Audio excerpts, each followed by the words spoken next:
लंगेकर तरी करतात. सुषमाताई, मग तुम्ही आणि तुमचे पक्षातले इतर सहकारी इतक्या पोटतिडकीनं ज्या वेळेला हे मुद्दे मांडता, मग हे असं असताना ही पक्षाला लागलेली गळती रोखण्यासाठी प्रयत्न का होत नाहीत? म्हणजे माजी आमदार असतील किंवा त्यांच्या फार चांगला पातळीवरचे लोक असतील, सातत्यानं या अशा लोकांना साथ सोडून दुसऱ्या पक्षांमध्ये किंवा शिंदेसोबत जाणं का त्यांना ते पसंत करतात? अगदी अगदी फारच चांगला प्रश्न आहे हा. याचं सुद्धा उत्तर दिलं पाहिजे.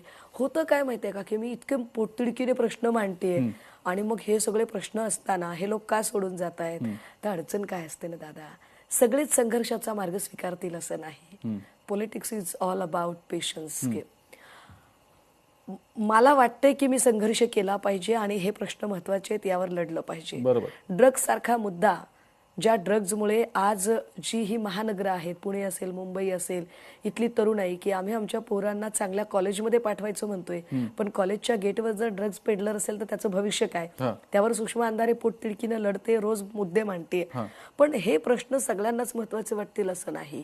जेलमध्ये जाण्याचा मार्ग जितक्या स्वाभिमानाने राऊत साहेब स्वीकारतील तितक्या सहजपणे इतर लोक नाहीत स्वीकारणार. आणि मी थोडंसं थांबवतो, माफ करा मला, पण एक नुकताच तुम्ही जो ड्रग्सचा मुद्दा उपस्थित केला त्यालाच एक जोडून एक प्रश्न विचारतो की एक व्हिडिओ सोशल मीडियावर व्हायरल झालाय, नवी मुंबईतला व्हिडिओ आहे असं सांगितलं जातंय की एक पोलीस हवालदार आहे, तो बारमध्ये महिला नृत्य करतायत, त्यांच्यावर पैसे उडवतोय, त्याच्यावर असा आरोप झालेला आहे की तो वरिष्ठ पोलीस अधिकाऱ्यांसाठी वसुली करतो, त्यांना ते पैसे देतो आणि राजकीय वरदहस्त आहे.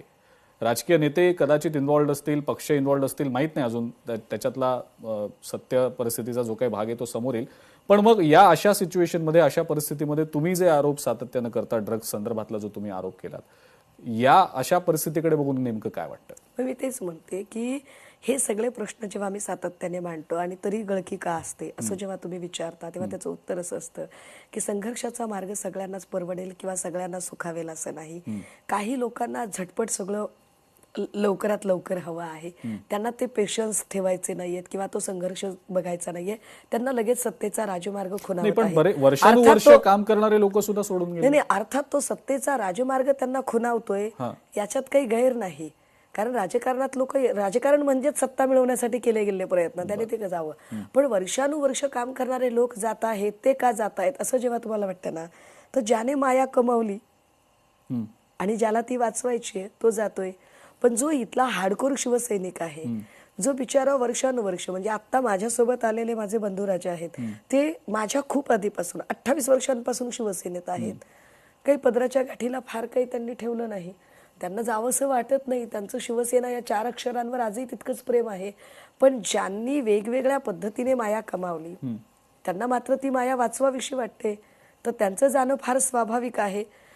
त्यामुळे संघर्षाचा मार्ग स्वीकारायचा की नाही स्वीकारायचा हा खरा प्रश्न आहे. काहींना असं वाटतंय की नाही आपण भाजपमध्ये गेलं पाहिजे. बरं, असं आहे का की इथून बाहेर पडणारा प्रत्येक जण शिंदेकडेच जातोय? तर नाही. इथून बाहेर पडणारा शिंदेकडे जातोय, भाजपकडे जातोय आणि अजितदादांकडे जातोय. का बरं या 3च लोकांकडे जात आहेत ते? असं का? भाजपकडे का जावंसं वाटतंय?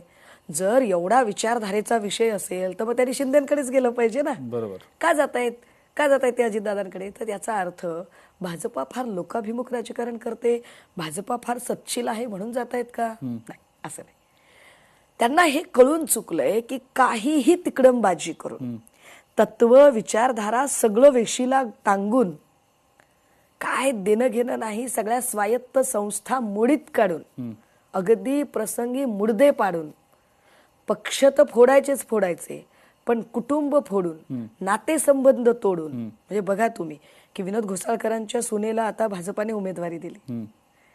जी भाजपा अभिषेक घोसाळकरांच्या मृत्यूनंतर म्हणाली होती की कुत्रं मांजर जरी समोर आलं तरी आम्ही द्यायचे काय, तरी आम्ही त्याच्यावर बोलायचं का?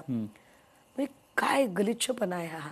किंवा निलेश राणे, नितेश राणे, तर आमचे किती चांगले गोड भाचे आहेत, त्या 2 भावांमध्ये भांडण लावलं ना हो यांनी.